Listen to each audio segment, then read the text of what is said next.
नमस्कार दोस्तों, आप सबका स्वागत है कृषि की बात इंद्र के साथ में। और दोस्तों, आज हमारे पास आई हैं वायर के स्टूडियो में वंदना शिवाजी, जिनके साथ हम बात करेंगे सबसे पहले कि श्रीलंका में क्या हुआ। क्या सच में ये जैविक खेती की गलती थी या कुछ अन्य कारण थे जिसकी वजह से श्रीलंका में ये समस्या हुई। आप में से कुछ लोग शायद से जैविक खेती करते हों या जैविक खाना खाते हों और एक बड़ा झटका पड़ा है पूरे विश्व को। और विश्व में जितने भी लोग हैं वो ये कह रहे हैं कि श्रीलंका की सारी समस्याएं जो हैं वो जैविक खेती से शुरू हुई। अब देखिए, भ्रांतियां तो बहुत सारी हैं समाज में और मीडिया में, और इन्हीं भ्रांतियों को दूर करने के लिए आज वंदना शिवाजी हमारे पास आई हैं। तो समय न बर्बाद करते हुए आइए उनका स्वागत करते हैं। वंदना शिवाजी, आपका बहुत बहुत स्वागत है द वायर के स्टूडियो में। और आप जैसे जान ही रही हैं कि श्रीलंका में इतनी बड़ी तबाही हुई, वहाँ इतना सारा, कहते हैं श्रीलंका के ऊपर इतना सारा ऋण हुआ, और कहीं ना कहीं लोग इसमें आके जैविक खेती को कहते हैं कि क्योंकि श्रीलंका ने जैविक होने का निर्णय लिया इसलिए वहाँ ये समस्या पनपी। अगर हम श्रीलंका की तबाही देखें, वो शुरू होती है कि बड़े बड़े पोर्ट बनाओ, बड़े बड़े हाईवेज बनाओ, बड़े बड़े पावर प्लांट्स बनाओ, और उसके लिए चीन पैसा भी दे रहा था, अपने कॉन्ट्रैक्टर्स भी भेज रहा था। और जब पूरी तरह कर्ज में डूब गया श्रीलंका, तो पोर्ट्स भी चीन के हो गए और रीपेमेंट नहीं कर पा रहा था श्रीलंका। उसके ऊपर 2020 में कोविड की तबाही, जो हमारे इतने लोगों को गांव जाना पड़ा, वो तबाही ने 3 मेन इनकम अर्नर्स श्रीलंका के तोड़े। पहला, टूरिज्म, ज़बरदस्त टूरिज्म सीधे 50% टूटा। कितने श्रीलंकन्स बाहर देशों में जाके रेमिटेंस बेचते हैं, वो बंद हुआ। और क्योंकि सप्लाई चेन सारे टूट गए थे, एक्सपोर्ट्स भी बंद हो गए। और उन एक्सपोर्ट्स में स्पाइसेस, टी, कॉफ़ी, रबर, ये जो सब सारी प्लांटेशन, ये 2020 की कहानी थी जब मेन एक्सपोर्ट सेक्टर्स टूट गए थे। तो रीपेमेंट ऑफ डेट पहले ही क्राइसिस था। 2021 में क्योंकि करीब $300 मिलियन खर्च कर रहा था श्रीलंका फर्टिलाइज़र इंपोर्ट्स में, उनके लीडर्स ने कहा ये बंद करते हैं। बातें तो बहुत साल से चल रही थी और बहुत ज़बरदस्त मूवमेंट हुआ करती थी ऑर्गेनिक की, और इंपोर्ट फर्टिलाइज़र इंपोर्ट और केमिकल्स बंद हुए। पर ऑर्गेनिक पॉलिसी का भी नीति लगाई नहीं, क्योंकि मैं ऑर्गेनिक करती हूँ। ऑर्गेनिक में तुम्हें रिसर्च करना पड़ता है, तुम्हें कंपोस्ट बनाना पड़ता है, तुम्हें जैविक खाद बनानी पड़ती है, तुम्हें जैव विविधता वापस लानी पड़ती है। वो कुछ नहीं हुआ, बैन हुआ। और उसकी जगह उसी जगह से चाइना से फर्टिलाइज़र इंपोर्ट होने लग गया जो बैक्टीरियल इन्फेक्टेंट था।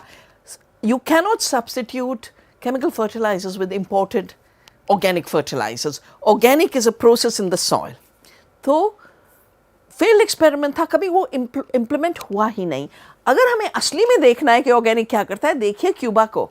जब उनका तेल और फर्टिलाइज़र बंद हुआ सोवियत यूनियन के कोलैप्स पे, क्यूबा की पूरी रिसर्च सिस्टम, पूरा विज्ञान, पूरी सरकार ने कहा बिना तेल के, बिना ट्रैक्टर्स के, बिना फर्टिलाइज़र के हम कैसे खेती करें।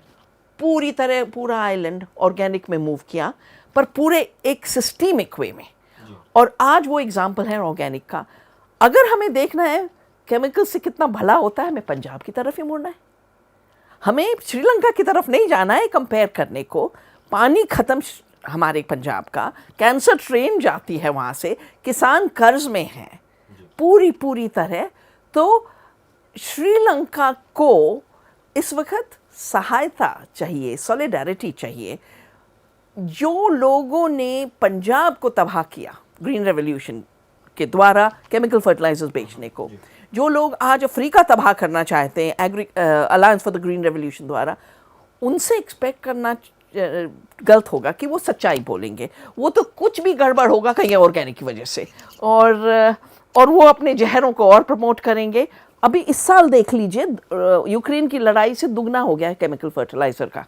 वंदना जी, यहाँ पे मैं आपको एक बार रुकूंगा, क्योंकि हमें श्रीलंका के इतिहास में जाना बहुत ज़रूरी है। ये एक ऐसा देश है जहाँ पे अंग्रेज़ों के समय से बहुत सारा प्लांटेशन हुआ, जिसके कारण जैव विविधता मारी गई।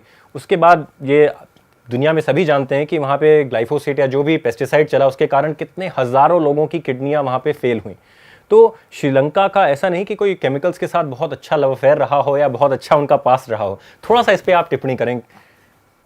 श्रीलंका हमारे सदर्न स्टेट्स की तरह एक्चुअली कंटिन्यूम है, वो वेस्टर्न घाट्स का स्पाइस कल्चर और श्रीलंका का स्पाइस कल्चर। हम एक्सपोर्टिंग नेशंस होते थे एज लॉन्ग एज हमारे स्पाइसेस होते थे।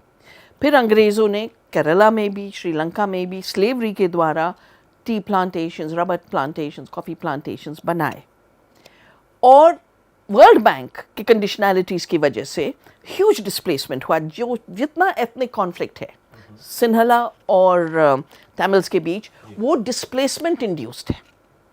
जो हाईलैंड्स में लोग रहते थे उन्हें नीचे लाया गया, उन्हें सेटल किया गया, उसकी वजह से फ्रिक्शन हुए। और उसके बाद तो पॉलिटिक्स वैसे भी एथनिक कॉन्फ्लिक्ट्स पे फीड कर रही है। श्रीलंका में राउंड अप और ग्लाइफोसेट फैलाया गया, जो सब जगह फैलाया जाता है कि साफ़ करो, अपने खेत साफ़ करो, अपने चैनल साफ़ करो।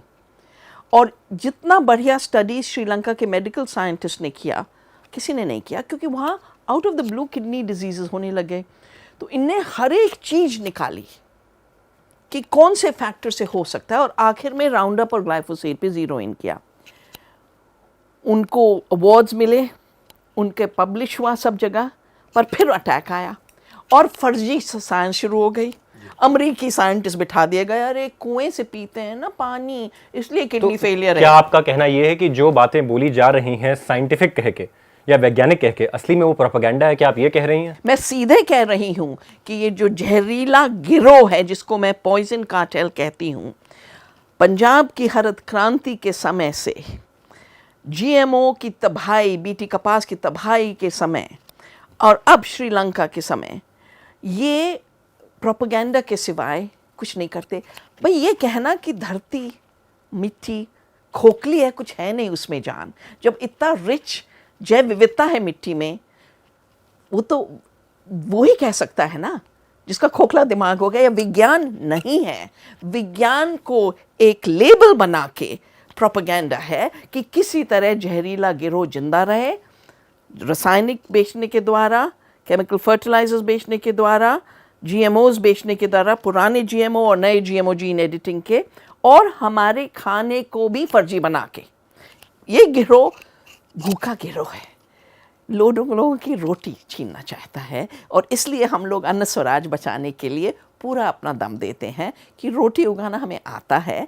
1.36 बिलियन के लोगों के लिए रोटी हम उगा रहे हैं, और ये स्वतंत्रता हम कभी ख़त्म नहीं करेंगे। तो वन्ना जी, यहाँ पे मैं थोड़ा सा आपको इतिहास में वापस ले जाना चाहता हूँ, और मैं बात करूँगा एक ऐसे वैज्ञानिक की जिसको कहा जाता है father of the green revolution. मैं बात कर रहा हूँ नॉर्मन बोरलॉग जी की, और उन्होंने कहा था कि विश्व जो है ऑर्गेनिक तरीके से लगभग 4 या 5 बिलियन लोगों को तो फीड कर सकता है, लेकिन जब उसके आगे बढ़ें, उसके बाद जब आबादी बढ़ेगी तो केमिकल्स की आवश्यकता पड़ेगी। आप किस इस स्टेटमेंट को किस प्रकार से आप देखते हैं आज 22 में बैठे हुए? मैंने बोरलॉग को बहुत अध्ययन किया, क्योंकि मैंने हरित क्रांति की ट्रेजेडी, 1984 का वायलेंस को समझने की कोशिश की। बिल्कुल। और बोरलॉग बार बार कहते थे, अगर मैं तुम्हारा एमपी होता ना, रोज तुम्हारे कुर्सी पे बैठ के कहता फर्टिलाइजर बेचो, फर्टिलाइजर बेचो, तो उसका तो काम ड्यूपॉन्ट डिफेंस लैब से था कि किसी तरह लेफ्ट ओवर वॉर केमिकल्स बेचे जाएं।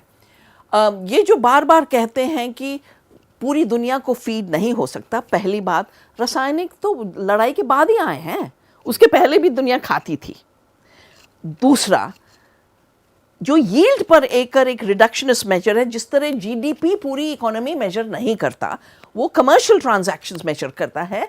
यील्ड अकेला कमोडिटी ट्रेड मेजर करता है कि खेत को छोड़ के क्या गया, खेत में क्या उगा, लोगों ने क्या खाया, वो नहीं मेजर करता है। इसलिए हमने न्यूट्रिशन पर एकड़ का और हेल्थ पर एकड़ का इंडिकेटर निकाला है, और हमारे रिसर्च ने दिखाया है, जो किसानों के साथ हम करते हैं, कि भारत की जनता को खाना पूरा मिल सकता है और पूरा पोषण मिल सकता है, क्योंकि कुपोषित बहुत है हमारे, हर चौथा भारतवासी, हर दूसरा बच्चा कुपोषित हो रहा है, क्योंकि हम खाना नहीं उगा रहे हैं, हम कमोडिटीज़ उगा रहे हैं।